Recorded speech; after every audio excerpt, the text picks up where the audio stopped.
अब चलते हैं अपने सहयोगी अभिषेक गुप्ता के पास और उनसे हम जानेंगे कि आखिरकार मिनिमम बैलेंस बैंक में अगर मेंटेन करना है तो कितना कितना कर सकते हैं। Thank you Anjali. Bank account अगर आपने खोलना है या फिर खोलने की अगर सोच रहे हैं तो आपको उसमें मिनिमम बैलेंस का ध्यान देना बहुत ज़रूरी है, क्योंकि मिनिमम बैलेंस अगर आप मेंटेन नहीं करेंगे तो आपके ऊपर पेनाल्टी लग सकती है। तो ऐसे कौन से बड़े सरकारी और प्राइवेट बैंक्स हैं, तो चलिए एक एक करके बताते हैं कि उनका मिनिमम बैलेंस जो है वो क्या है। तो यहाँ पर स्क्रीन पर हम लोग लेके आते हैं, तो यहाँ पर देख सकते हैं कि आप देश के सबसे बड़े बैंक HDFC की अगर बात करें तो फिर 25,000 रुपये इसने फिलहाल बढ़ाया था, लेकिन उसको वापस रोल बैक करते हुए इसने फिलहाल 10,000 रुपये कर दिया है। तो 25,000 रुपये नहीं, अब 10,000 रुपये इसका मिनिमम बैलेंस वापस हो गया है, यानी कि ये अनचेंज है। वहीं ICICI बैंक की अगर हम लोग बात करें तो यहाँ पर 15,000 रुपये का मिनिमम बैलेंस आपको मेंटेन रखना होगा। हालांकि आपको याद होगा कि बीच में इसने 50,000 रुपये कर दिया था, यानी कि करीब 10,000 से 5 गुना ज़्यादा 50,000 रुपये तक ये मिनिमम बैलेंस ले गए थे। हालांकि उसको भी रोल बैक करते हुए ये अपना मिनिमम बैलेंस जो है वो 15,000 रुपये लेके आए हैं। एक्सिस बैंक की बात करें तो यहाँ पर 12,000 रुपये आपका मिनिमम बैलेंस मेंटेन करना ज़रूरी है। उसके बाद है कोटक महिंद्रा बैंक, जिसमें आपको 10,000 रुपये का मिनिमम बैलेंस मेंटेन करना बेहद ज़रूरी है। बंधन बैंक की बात करें तो 5,000 रुपये का आपको यहाँ पर मिनिमम बैलेंस मेंटेन करना होगा।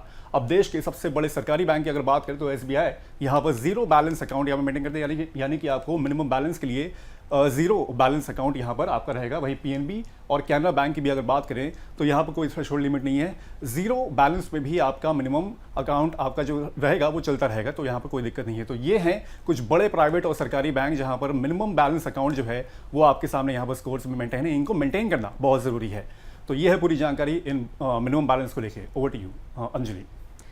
शुक्रिया अभिषेक, और बहुत ही सुंदर तरीके से आपने ये बता दिया कि आखिरकार किस बैंक का बैलेंस मिनिमम कितना होना चाहिए। और अगर सेविंग अकाउंट कुछ अन्य बैंक्स में आपका है, जैसे कि अगर हम बात करें SBI की या कैनरा की, PNB की, तो इसमें सेविंग अकाउंट्स की जो लिमिट सेट की गई है मिनिमम बैलेंस की, वो ज़ीरो सेट की गई है। और हमारे साथ हमारे खास मेहमान भी जुड़े हुए हैं, अमित सर हमारे साथ जुड़े हुए हैं। अमित सर, आपने भी इसी का ही जिक्र किया था, देखिए कि कैनरा बैंक हो गया, SBI हो गया या फिर PNB हो गया, आप अगर इन बैंक्स को चुनते हैं तो आपको टेंशन लेने की ज़्यादा ज़रूरत नहीं है, क्योंकि आपको मिनिमम बैलेंस जो है वो शून्य रखना होगा, यानी कि ज़ीरो रखना होगा। आपको ज़्यादा टेंशन लेने की ज़रूरत नहीं है। लेकिन प्रीमियम सर्विसेज अगर आपको चाहिए तो आप रुक कर सकते हैं ICICI का। लेकिन हालांकि HDFC हो गए या ICICI बैंक हो गए, इन्होंने पहले लिमिट बहुत ज़्यादा सेट की थी, लेकिन बाद में इनको चेंज कर दिया। जब बहुत ज़्यादा जो दर्शक थे, जो कस्टमर्स थे, उनके क्वेश्चंस आना स्टार्ट हो गए थे या फिर उनके रिएक्शंस आना स्टार्ट हो गए थे। लेकिन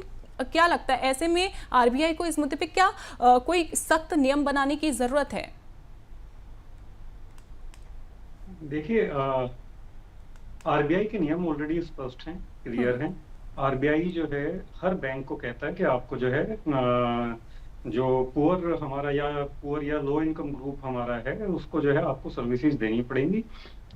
लेकिन इसमें कहीं ना कहीं जो है वेरिफिकेशन की बहुत ज्यादा जरूरत है कि RBI इसको प्रॉपर वेरीफाई करे कि भाई ये सर्विसेज दी जा रही है या नहीं दी जा रही। कहीं ना कहीं अगर आप देखेंगे तो जो है प्राइवेट सेक्टर बैंक्स का रुझान जो है लीपापोती का ज्यादा रहा। उनको जो है मैंने पहले बताया था कि उनको ऐसे कस्टमर नहीं चाहिए। वो चाहते हैं कि जब वो कस्टमर जो है सरकारी बैंक उसको पाल पोस दे, वो बड़ा हो जाए, यानी कि वो अच्छा कमाने लगे, तब वो जो है एक्वायर कर ले उसको जो है कस्टमर को।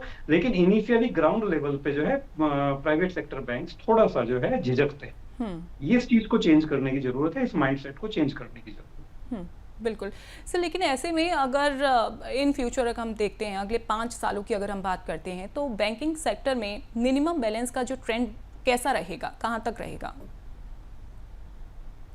देखिए, अगले मैं 5 साल की अगर मैं बात करता हूं तो 5 साल में कोई मेजर चेंजेस नहीं आ रहे हैं बैंकिंग के अंदर। हाँ, बैंकिंग बहुत ज्यादा डिजिटाइज होती जा रही है। आपके डिजिटल टूल्स आप यूज करते जा रहे हैं। UPI है आज की तारीख में, इवन लाइट UPI आ गया होगा, आपने देखा होगा, बड़े इजीली जो है आप 500 रुपीज तक की ट्रांजेक्शन कर सकते हैं। तो इस टाइप के टूल्स जो है आते रहेंगे, बैंकिंग को इजी करते रहेंगे। Zero balance account SBI, PNB और कैनरा, जैसे SBI का मैंने बताया था कि SBI का भी प्रॉफिट बहुत अच्छा है, PNB ने भी कोई 18,000 करोड़ के करीब का प्रॉफिट दिया है। तो सभी बैंक्स जो हैं अपने अपने आप को डेवलप कर रहे हैं एक अलग अलग स्ट्रेटजी के तहत। और जैसा SBI ने 2020 से अपने जो है जीरो बैलेंस किए हुए अकाउंट, तो उसका पर्पज ये है कि भाई उनका एक जो स्टेबल कासा बेस है वो बना रहे, जो कि 44% के आसपास है।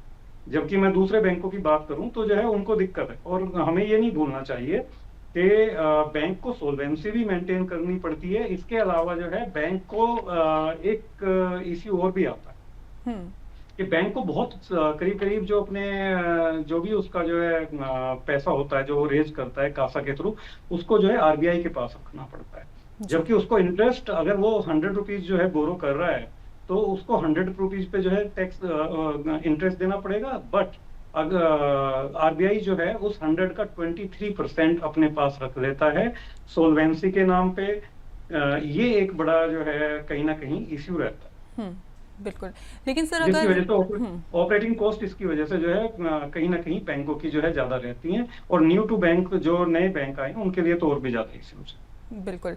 लेकिन सर क्या अब ऐसे में ऐसा भी हो सकता है कि एचडीएफसी हो गए या आईसीआईसीआई बैंक हो गए, तो इनमें जो मिनिमम बैलेंस की जो लिमिट है जो सेट की गई है 15,000 हो गए या 25,000 हो गए, पहले हालांकि आईसीआईसीआई ने 50,000 कर दिया था लेकिन अब बाद में इसे चेंज कर दिया, तो ऐसे में अन्य ऐसे दूसरे भी बैंक्स हैं, क्या वो भी लिमिट अपनी बढ़ा सकते हैं मिनिमम बैलेंस की?